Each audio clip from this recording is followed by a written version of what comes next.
Hi, I'm Scott Christian Sava. I do the Dreamland Chronicles. It's probably the only computer-generated, comic book. I'll hold up a picture. Yeah, I started off back in the day doing painted work for comic books, and I would do covers for Star Trek and Mortal Kombat and whatnot. But I always wanted to do Spider-Man, and every year I would get rejected, and I would get rejected, and I would get rejected.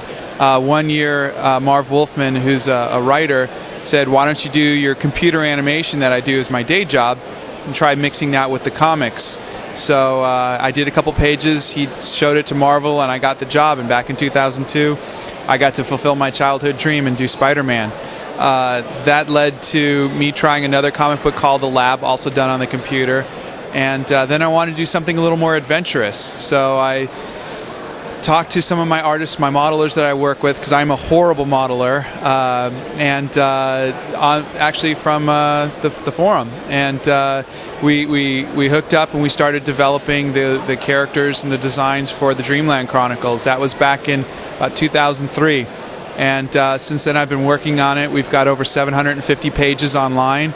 It's been online since 2006 with 8 million readers worldwide in about 200 countries, and it updates every day, a full page a day, and it is a blast. Can you tell us a little bit about your background, when you went into the comic books?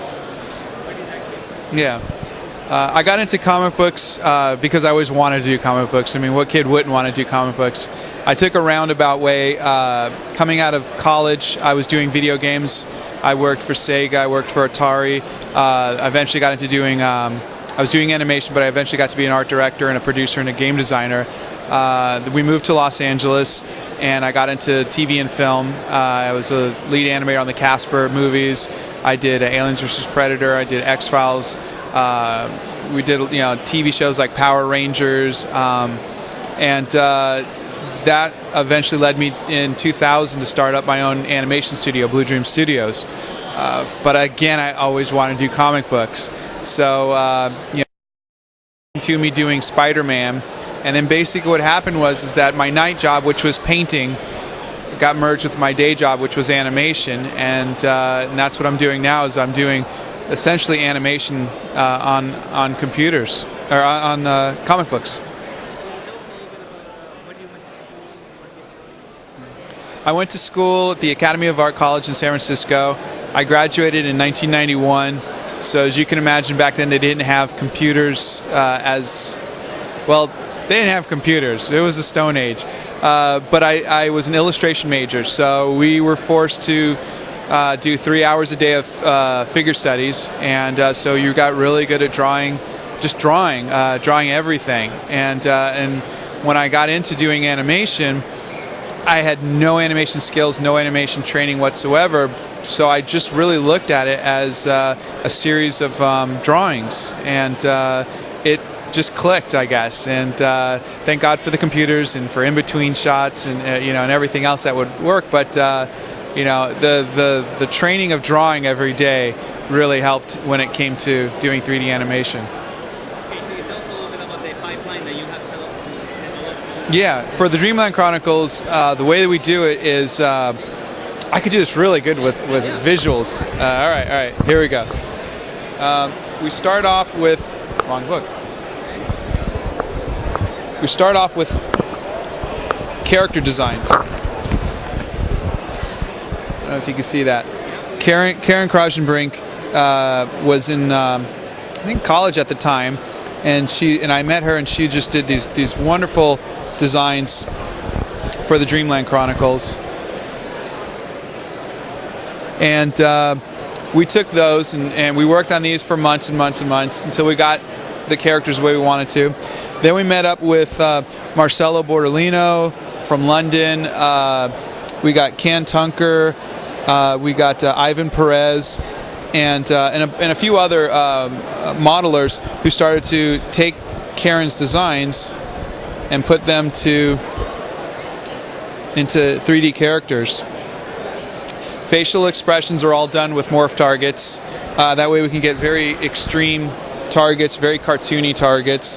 Then I met Stefano Sai, who is also on the forum, and from Taiwan.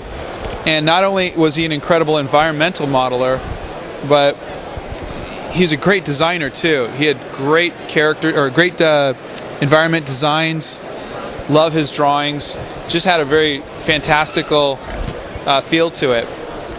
Once I have everything's rigged, everything is set up and ready to go, I do storyboards of each page, and then I load up the pages panel by panel, and I just crank them out. Once I have everything set up, I'm able to do 3 pages a day, and but it's, I don't know what the formula would average everything out, but it's about, it's usually a month or so of pre-production, getting everything ready, and then I'm able to go in and just do 3 pages a day, get another chapter done. What software do you use? Oh, okay. I'm using 3D Studio Max. I started off when we did Casper using Lightwave, and before that I was using Softimage. But one day, Discrete. Yeah, it was just when they were still Discrete. They came by and they said, "We'd like you to try 3D Studio Max," and I tried it and I fell in love with Character Studio. And ever since then, I've been using it, and I love it. It's great. So, will you say that this is going to be the future of comic books in a way? I don't think so. It's too expensive. If I was capable of doing the modeling, I'd never get around to doing the pages. Just time-wise, it takes a team, just like it does.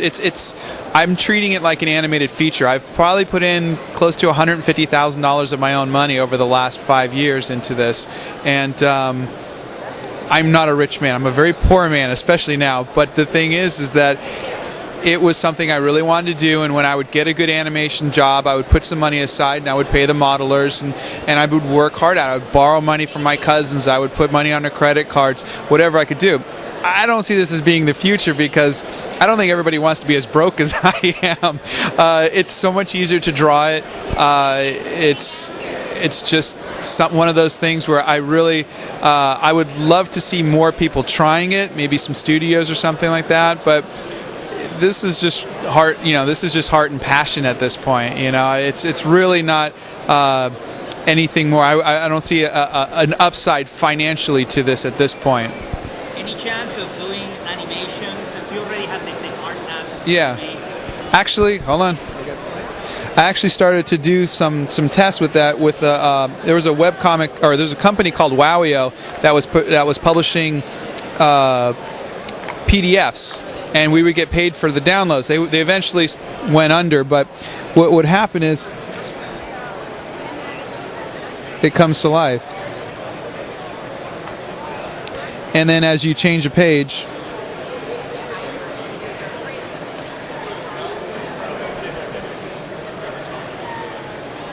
there's different panels here and there that you can click on with it, and see, they're just little animation tests that I would do just to see what would happen. And I am trying to find. It always seems to come back to Kiwi.